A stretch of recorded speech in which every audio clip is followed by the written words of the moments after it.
Do you want to kind of just tell the audience who you are, where you're from, and why you wanted to go on a mission in the first place? Yeah, so I am Anna Willden. I grew up in California, went to high school in Rexburg, Idaho, but now my family lives here in Utah. Wait, when were you in Rexburg? I was there from when I was 15 years old to 18. I went to high Okay. school there, and then I also went to college there. So I went to Okay. BYU, Idaho. What years were you at BYU, Idaho? 2017 to 2018. Then I went on my mission, and then Okay. after my mission, I went back, and I just barely graduated in December. Sick. So, Sick. Okay, I was there 2014 summer and fall. oh, cool. Yeah. That's so fun. Kind of fun. Sick. So why so you were kind of raised there. Why did you want to go on a mission? So I always wanted to go on a mission, like for a couple of reasons. I just loved the church so much, and another reason was my brothers were going to go, and I was like, okay, if my brothers are gonna go, I have to go too. Part of me was like, I've got to prove that I can do hard things. I feel that. But then when it came down to it, I was like, no, I should really pray and get my own testimony that this is something that I should do. And so it just came down to me praying and asking if that was something I should do, and I got an answer that I should serve a mission, and so I decided to go. Okay, and where did you get called? I got called to Washington, D.C. North, and then my assignment was to serve in the visitor center. So I was in the visitor center half the time every other day, and then we had an area that would go and serve in every other day as well. Actually, tell me an experience on the mission that you had that changed you. Oh, just like changed me in any sort of way, or Yeah, in any sort of way. It could have been something more like, oh, this is what I want to do with my career when I get back. Or it could be like, whoa, I never realized this part about the gospel, and now I have a testimony of it. So this is super random, but it was very impactful for me. I just remember this one time, and this doesn't have much to do with like any other part of my story, but it was really impactful because it was such a revelation to me that the church was true, because there was one person that we had baptized, and he learned about the church through his friend, who he noticed that there was something different in her, and so he went up to her and he was like, he mentioned that there was something different about her, that she just had this light and she was just happy.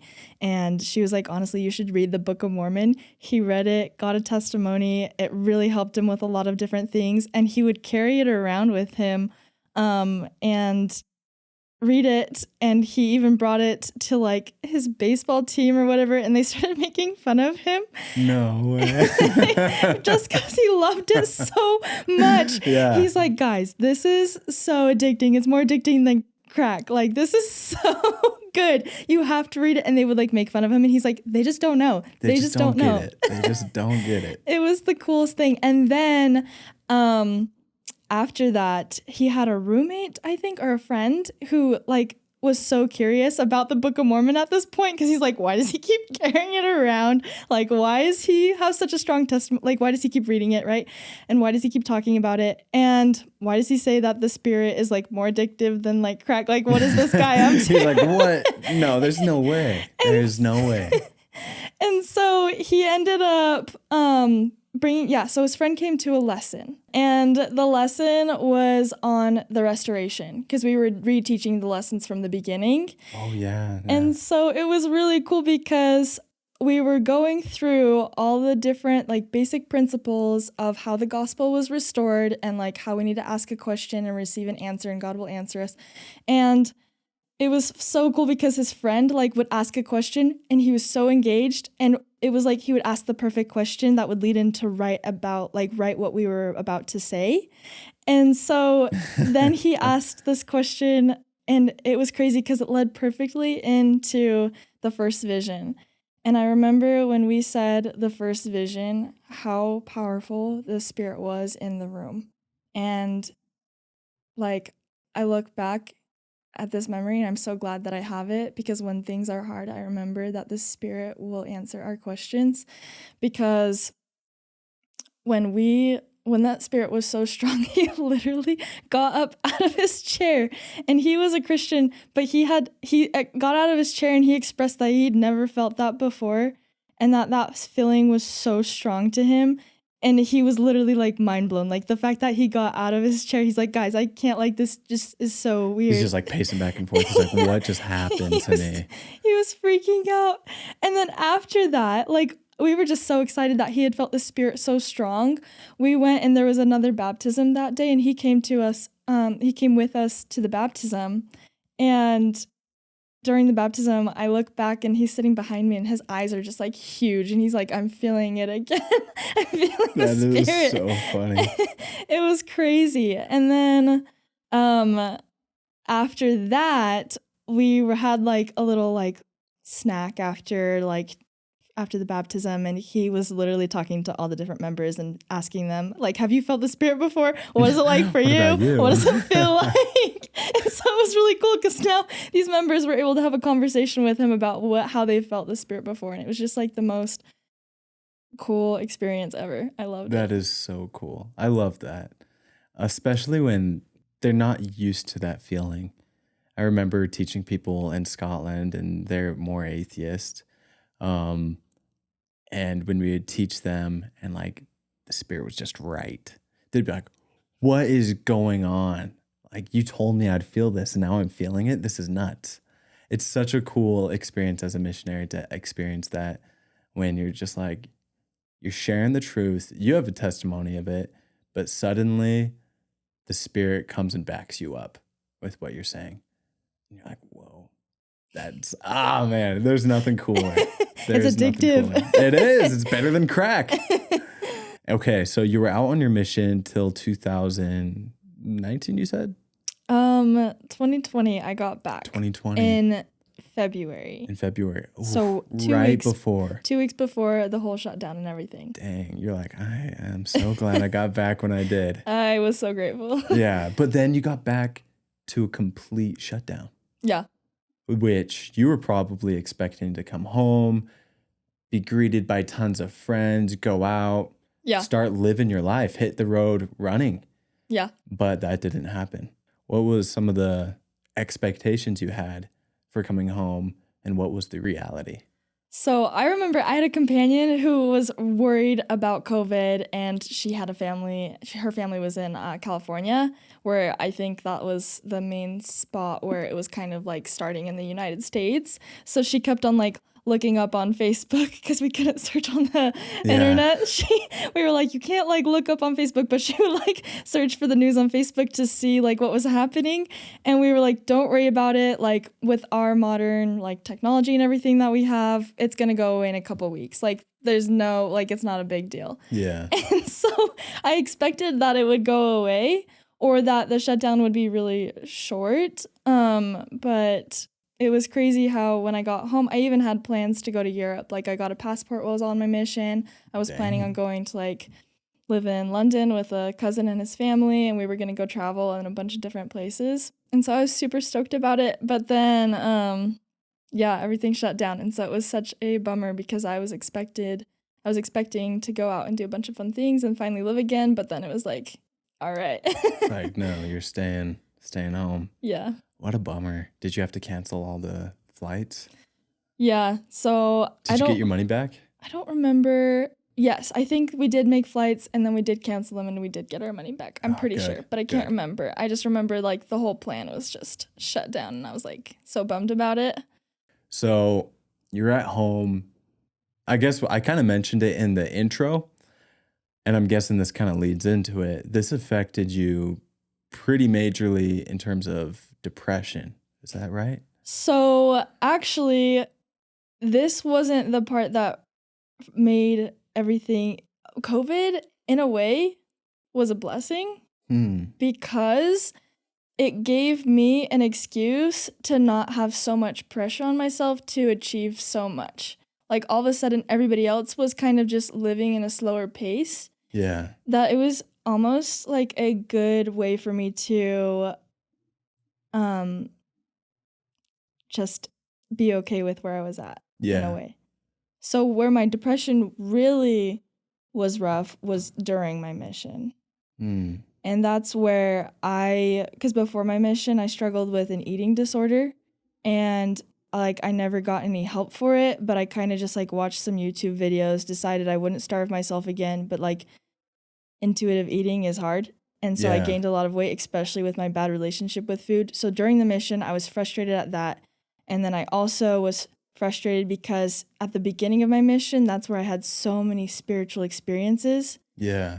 But then later on throughout the mission, I just kept on feeling like I was working so hard and nothing was happening from it. And it was frustrating because I also knew that I should have faith, but I didn't feel like I was being faithful. So I was beating myself up over that. And it was Yeah. just this cycle that led me to feel absolutely just terrible. Yeah. Seriously. And so that's where I think the most depressed I've ever been was on my mission. Yeah. And that is so hard when you feel like when you're on your mission, you feel like things are supposed to be going well. You're supposed to feel closest to God. But for me, in a way, that's when I felt furthest away.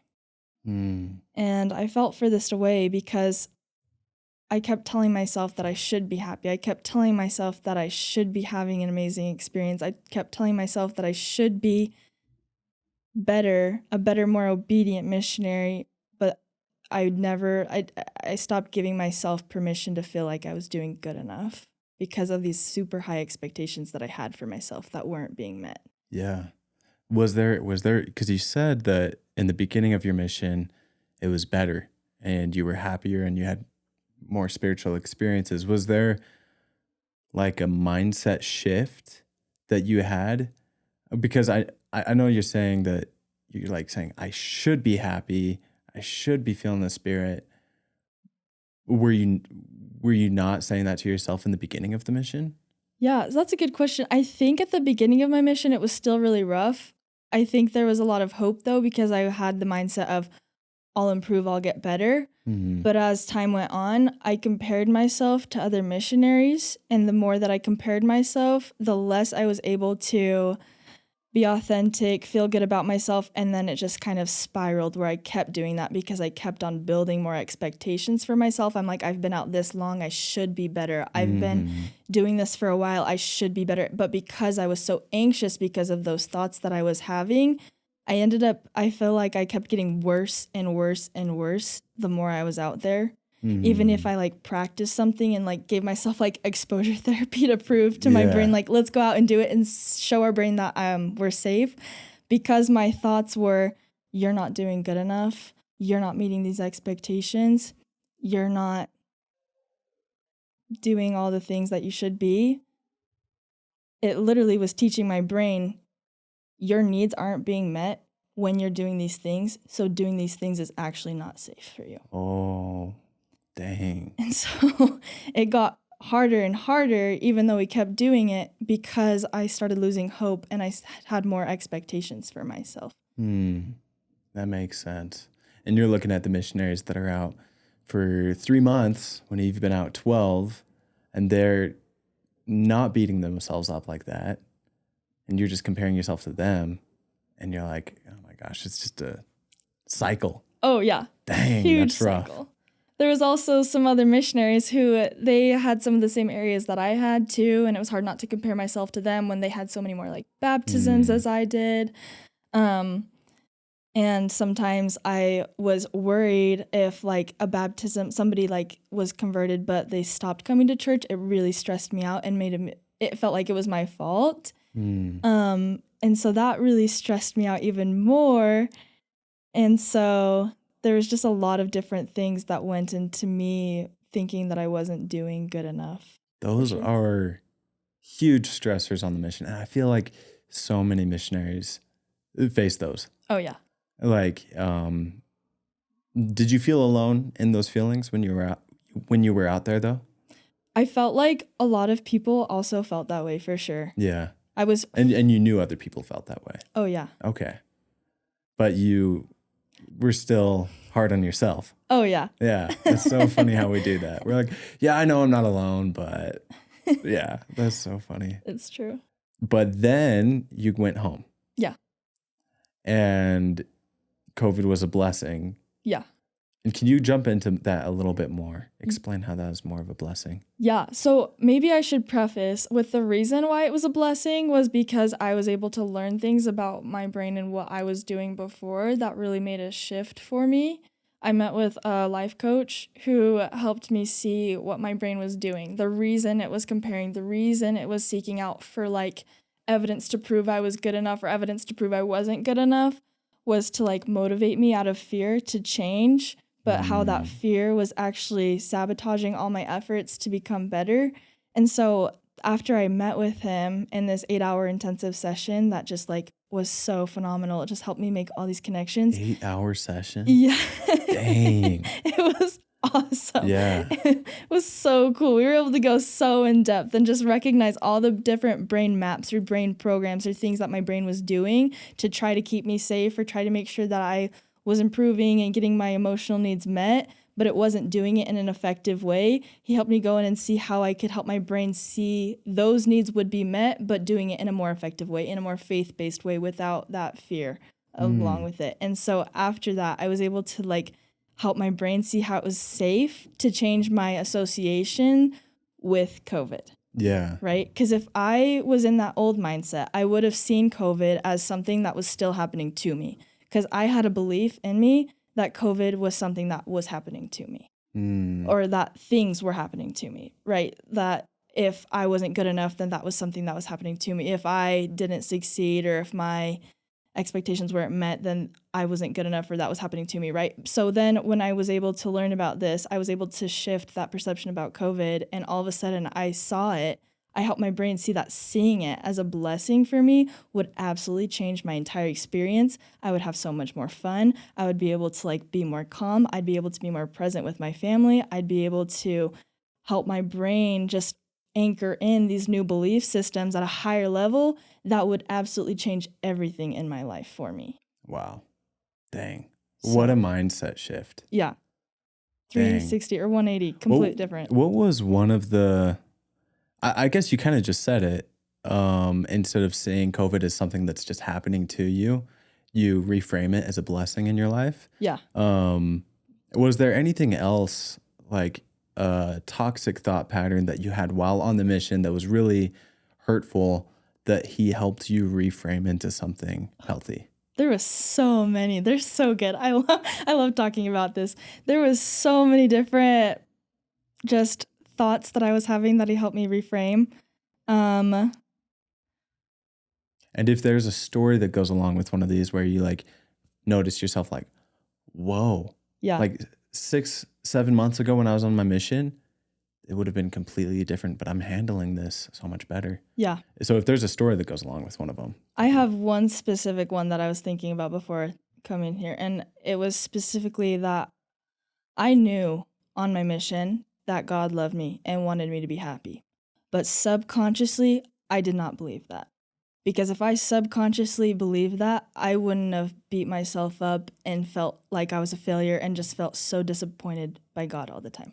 Right? So sometimes it's funny. I think a lot of the times we know these concepts, we know what's the best way to think, but if you can't help your subconscious see that and see how its emotional needs will be met by thinking that way, you can't help. You've got to get to the core and help it see that it can still be safe to think those more helpful thoughts, right? The reason your brain thinks any thought that's negative or that just destroys you is because your brain's trying to protect you and serve you in some sort of way. And so this biggest thought was, the biggest belief was that God didn't want me to be happy, right? That is what I believed at some level. I felt that in order to be good enough, in order to get where I wanted to go, in order to help people, in order to feel like I was someone worthy of just love, someone worthy of feeling good about myself, good enough about myself, I had to beat myself up. I had to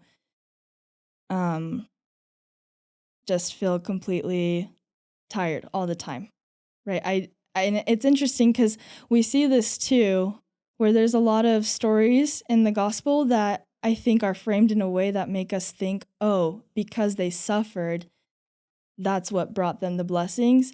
It wasn't the suffering. It was the fact that they were obedient and that they chose to love God. But they could have done it in a way where if they changed their whole like perception of the experience, they could have gotten the blessings and had a better experience as well. Yeah, seriously. And so I just remember, on my mission, I had a really hard time with ruminating. I ended up like going to the bathroom sometimes and just like crying because I was beating myself up all the time. Yeah, that actually reminds me. It's just such a familiar thought pattern for me too, and I think a lot of missionaries and people in general. If you're not suffering, you're not being good. If you're not suffering, you're not working hard enough. Oh yeah. If you're not suffering, you're not like worthy of the, I don't know, title of disciple of Christ. Oh yeah. There's that amazing talk Jeffrey R. Holland gives to the mission presidents where he's like, your missionaries are going to ask, why is this so hard? And it's like, you have to walk some of the path he walked, which means like suffering. And yes, missions are hard. You're going to suffer. Yeah. But he even says in that talk, this does not mean you should look for suffering or seek it out. It'll find you. Don't worry. It'll find you. But don't seek it out. And too often we sabotage ourselves into suffering because we think that is the way to be righteous. Oh yeah. Oh yeah. Totally. It's sad.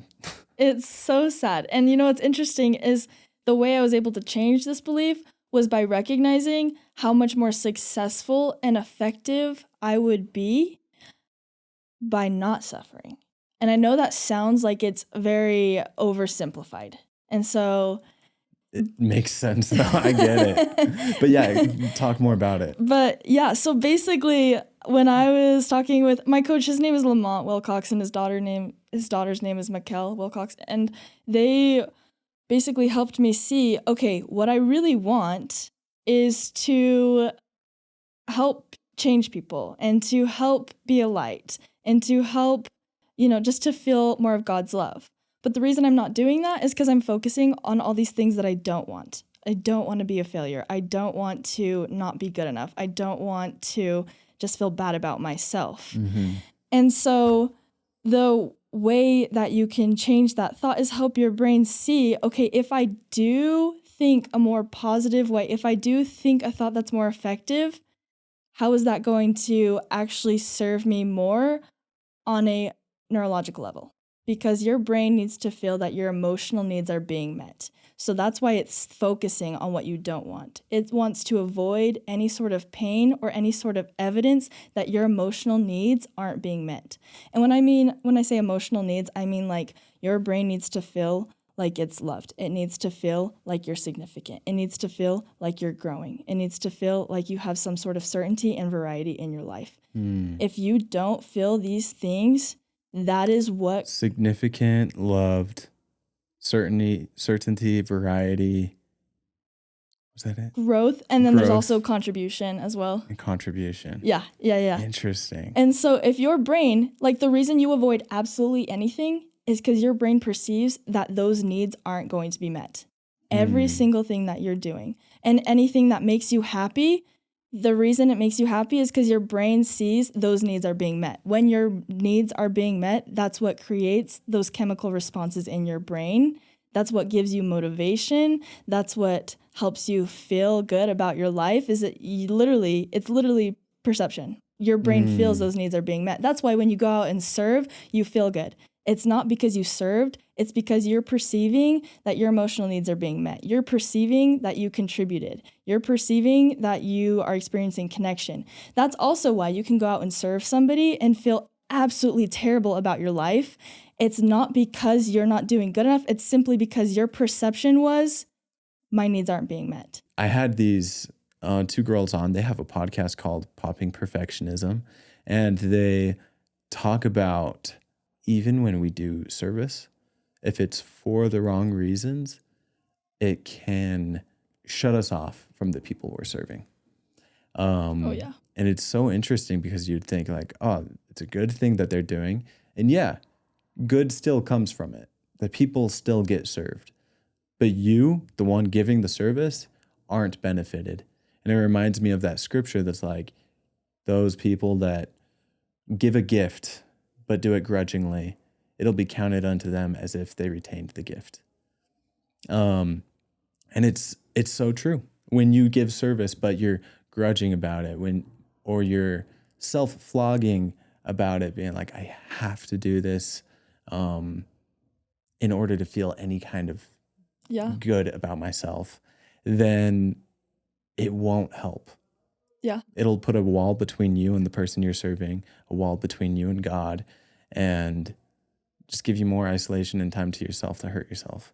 It's true. And I'll also add that if you're doing it grudgingly and your thoughts about it are, oh, if I don't do this, then I'm not good enough, like that sort of way, you're doing it in a fear-based way. And not only that, but then if you go and you do it, your brain might be proving to you that when you do that thing, your emotional needs won't be met, which again, back to what I was saying earlier, if you prove to your brain your emotional needs aren't being met, if it perceives that, that creates pain. Pain leads to your brain avoiding it, meaning it's harder for you to go and do those effective things in the future. It makes it so that that becomes a part of your personality now where you're avoiding those things. That is so interesting. So service can become toxic to the point where it's like unhealthy and you're avoiding it. Yeah, your brain can become afraid of service. That's crazy. That is crazy. Just because you're framing it in the wrong way. Yeah, just because you're perceiving that you're not going to be good enough if you go do it, or you have to do it, otherwise you're not good enough. I think that's so interesting because I posted a video from that podcast I did with those two girls. And one of the girls talks about her mom was having like the worst day ever.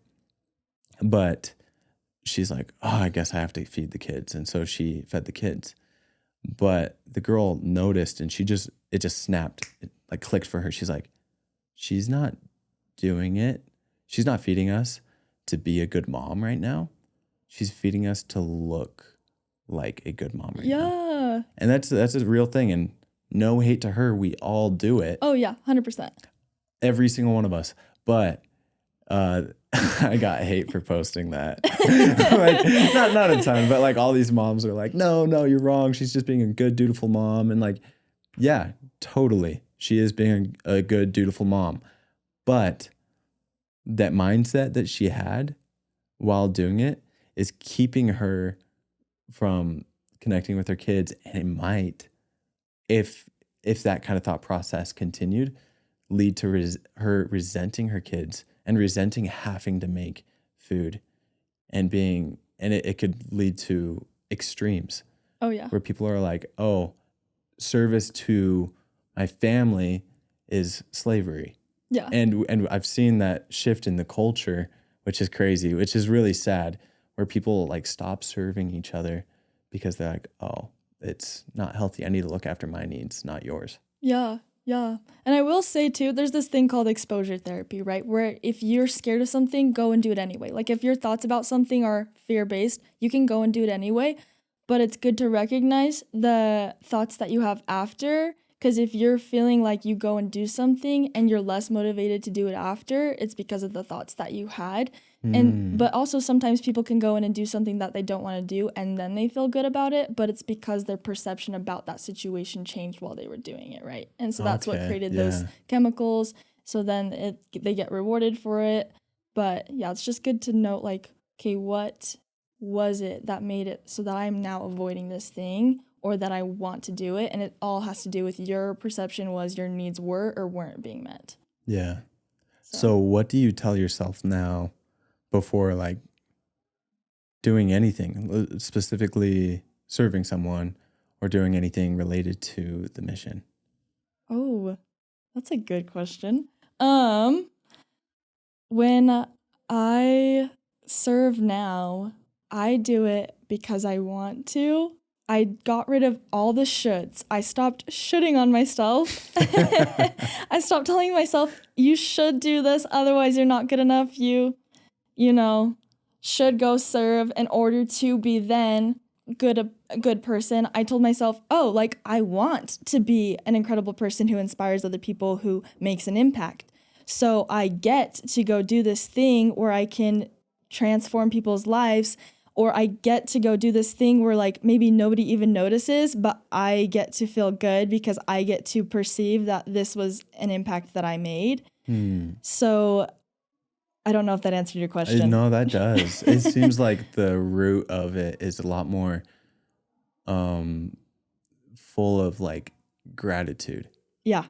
Rather than like being compelled to do something, you're grateful to do it. Yeah. I'm doing it not because I feel bad if I don't. I'm doing it because I recognize I'm not bad if I don't do it. I get to, and that's just like for fun. It's because I want to, yeah. But you're also not doing something else I know is pretty toxic. It's when you try to trick yourself into being happy, like the toxic positivity. Could you talk a little bit more about that? Yeah, so I love the term toxic positivity. I remember on my mission, I had so many people that would come up to me and try to get me to be happy. They would say, Sister Willden, like, just be positive, just be happy, like, you've got this.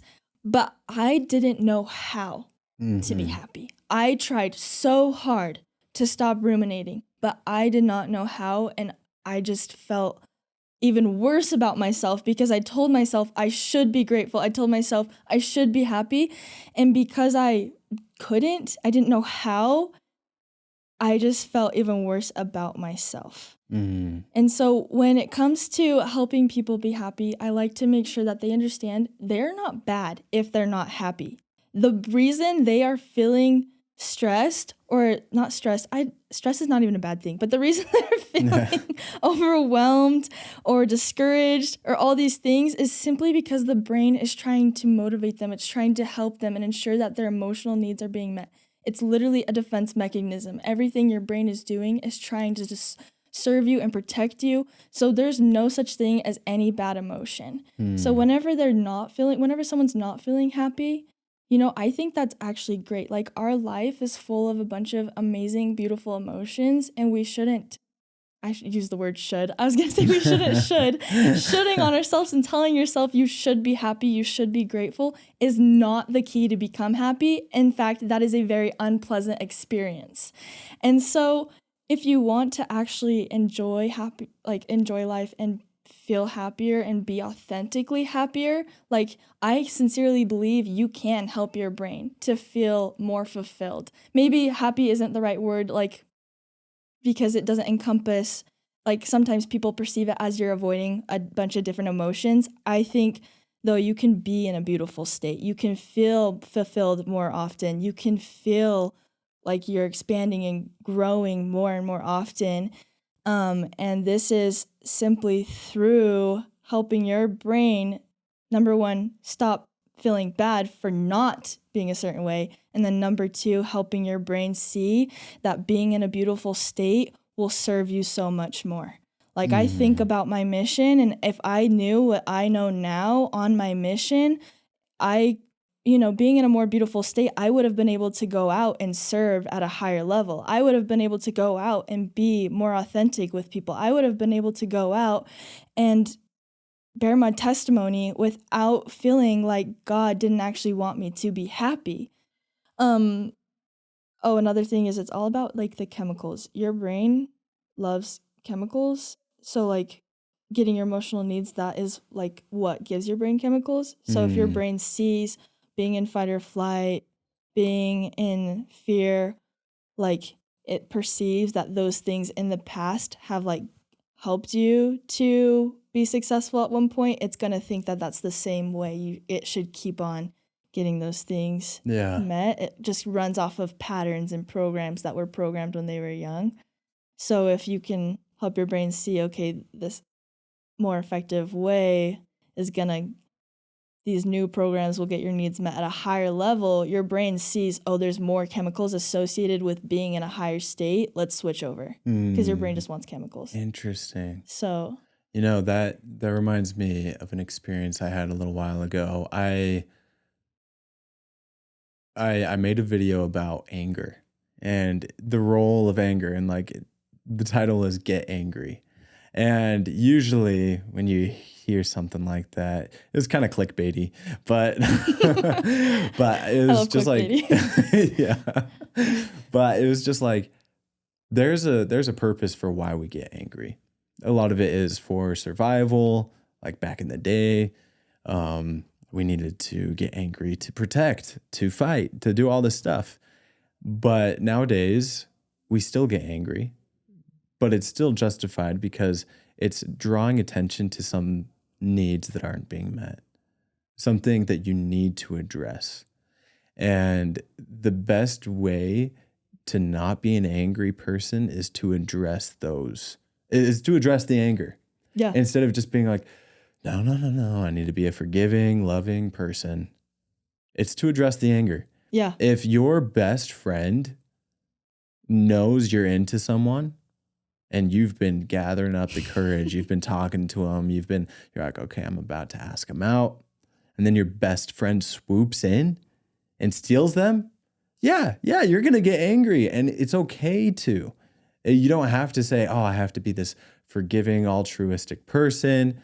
It's okay to be like, no, my need of having a community is not being met because you broke trust between me. And the best thing to do at that point isn't to avoid the conflict and forgive because you're a good person. It is to address it with your best friend and be like, what the heck? Yeah. You knew, like you saw me going for it. Like you had no intentions, and then you snuck behind my back and you did that. And that's how you get rid of the anger fastest. That's how you build a connection with that person fastest. That's how you can forgive them the fastest. Yeah. Is by addressing it rather than holding yourself to an impossible standard. Yeah. No, I love that. That is the most loving thing that you could do, is to be real with other people, even if it means showing them your boundaries. A lot of people are afraid of exactly that, just like, not being a little confrontational because they're worried about hurting other people's feelings. But it's like, that is the most loving thing that you can possibly do, is to set those boundaries and show people your standards. Along with that, it's actually interesting. In dating, I've found it so attractive when a girl has high standards, strong boundaries, and vocalizes it. Oh, yeah. And just lives it. Like, I am so much more attracted to that girl than a girl that doesn't have the standards or boundaries or doesn't really know what she wants. Or maybe she does, but just doesn't vocalize it. Oh, yeah. No, that's so true. Another thing, this is like a side tangent. I was listening to this podcast by Henry Amar, and he was talking about how women, we need to feel safe in so many different ways. We need to feel safe, like financially, like emotionally, sexually, like spiritually, all these different ways. And so it's interesting, like, even if a girl has a standard in any sort of way, even if she bends those standards because you've like persuaded her to, that is not building your connection, because that is losing her ability to feel safe with the other person. And so I don't know why this is like such a simple principle, but that was like huge to me. No, that's so true. So guys, don't try to convince because it doesn't work. You're not going to win her over. They just feel less safe. Yeah. Safety is the most important thing. Totally. And I think for a guy, it's the feeling of being trusted. A guy needs to feel capable and trusted to protect, to provide, to do all that stuff. And a guy can tell right when his girl doesn't feel that way anymore. It's sad because I've seen it happen, and he can just tell. It's like, oh dang, that like safety for her may be gone, but the trust for me is gone. We are not in a good situation right now. Something that needs to be fixed and addressed, and the best thing to do is address it instead of. Oh yeah. Otherwise, it's gonna be a downward spiral where the girl falls into her masculine energy, and then the guy like is in his more like his toxic masculine, trying to gain control instead of letting it happen. Or the other way around, becomes a total simp. Because he's fearful. Yeah, because he's fearful. He's like, I need to save this relationship. And that doesn't work either. Basically, there was this TED Talk that I listened to, and I think it was Simon. I don't remember his name, but he's Simon Sinek? Sinek, I think so. He's great. It could have been someone else though, but he talked about how a lot of the times we are waiting until we see a result to be happy. Our brain thinks that will motivate us to work more effectively towards our goals if it like postpones that reward that we get. But the real secret to get any sort of result is to give yourself chemicals during the journey. And so instead of basing your life off of the equation, my result equals my happiness, we should switch it and help our brain see, okay, happiness will help us get that result. There was a study done with baseball players, and they found that the most successful baseball players were those who received the same rush of dopamine, that reward chemical, when they attempted to hit the ball as when they actually had hit the ball.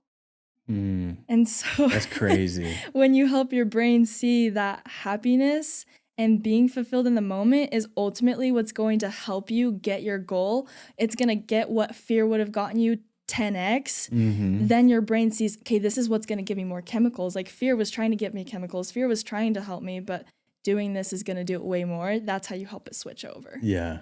That reminds me of an experience I had on my mission. Every now and then, I know you guys all know this, but I served in Scotland and Ireland. It is the best place. It is the coolest mission. And every now and then, I'd just be walking with my companion in the middle of winter in Dunfermline. There's like 8 hours of daylight, and it's just raining on us. And I'm like, Elder, we're in Scotland. This is amazing. Like, we're in the rain. We're knocking doors. We're getting rejected in Scotland. Yeah. That is so cool. Yeah. That is so cool. And I got so excited about that. And I didn't know it, but apparently that was a really good thing. That helped me out a lot, get through those hard times. Oh, yeah. I reframed it and I ended up loving the hardships of a mission.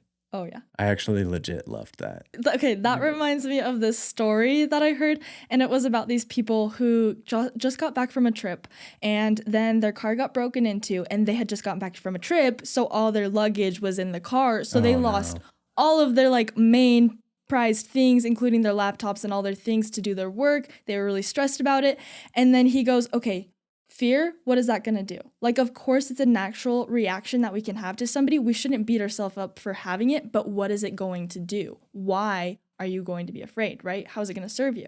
And then he realized, okay, like, what if, like, this is the coolest thing ever. It's just you and me, like, here in this, like, without our equipment, so we can't work. So how about we just, like, take this moment to take this week off, just, like, make the best out of it, and like have such an incredible experience simply because this opportunity was presented to us. And the way, like, a lot of people are like, okay, that's great that you can think that way. But the reason why that's so powerful is then he goes and he explains, when you help yourself be happy and make the best out of the moment, like, that's going to ultimately give you more motivation to solve the real problem. Fear and anger is an effort to solve the real problem. But when we can get to a more fulfilled state and just make the best and reframe the situation, you're going to solve the real problem in a way more effective way. Yeah. Oh man, I love that. I love that.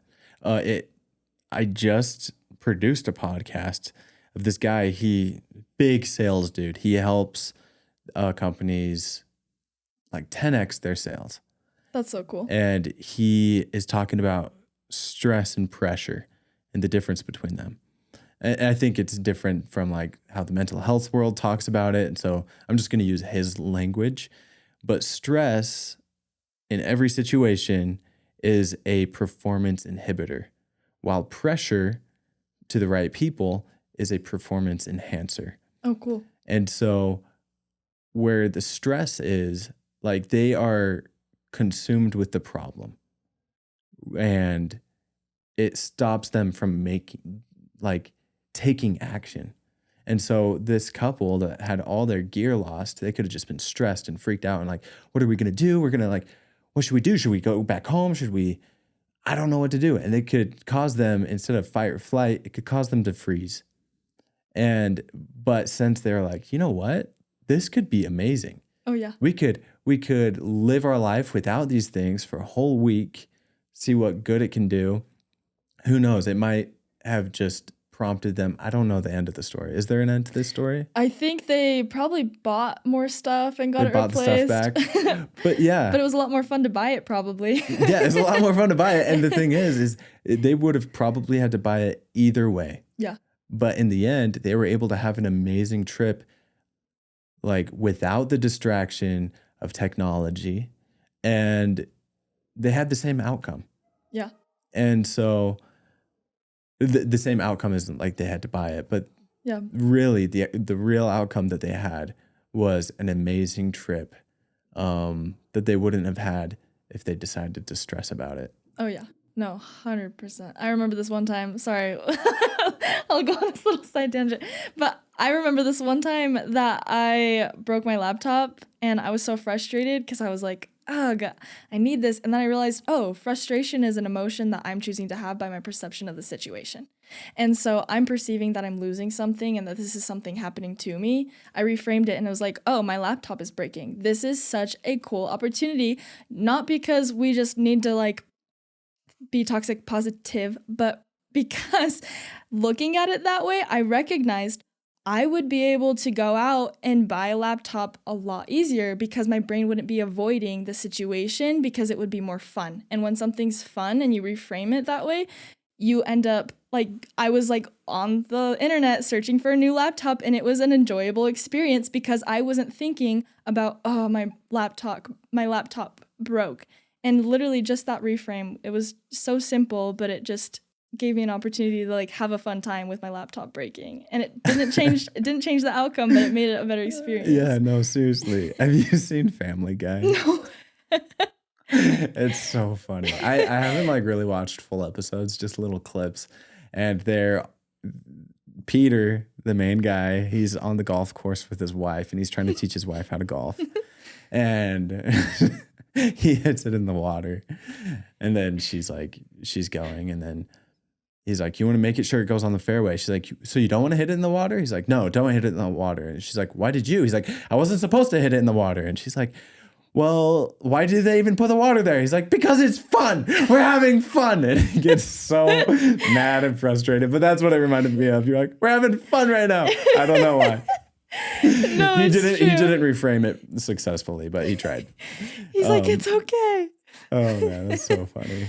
I actually want to go back to one of the things you talked about, and I talked about. I was talking about anger and how anger has a place, and then you were talking about safety and how a girl needs to feel safe. Yeah. And it reminds me of the story I shared in that video about anger. So Marty McFly's dad in Back to the Future is this loser. He doesn't have any friends, really. The girl of his dreams doesn't even notice him. He has a bully. I forgot the bully's name. Flash? No, that's Spider-Man. I can't remember. But he has a bully, and it's just, life is rough. So Marty is trying to get his dad to win his mom's heart in high school. And so they come up with this plan, and everything goes wrong in this plan. The bully shows up, takes Marty, throws him in the trunk of a car. And the plan was to have Marty's dad come and fight Marty and win the affection of this beautiful girl. But instead, Marty's not there, and it's his bully instead. And fear creeps in, and the bully is like, get lost. But then he hears the damsel in distress. She's like, please, like, help. And she doesn't want to be left alone with this guy. Yeah. And this, like, I describe it as like this righteous anger boiled up inside of him.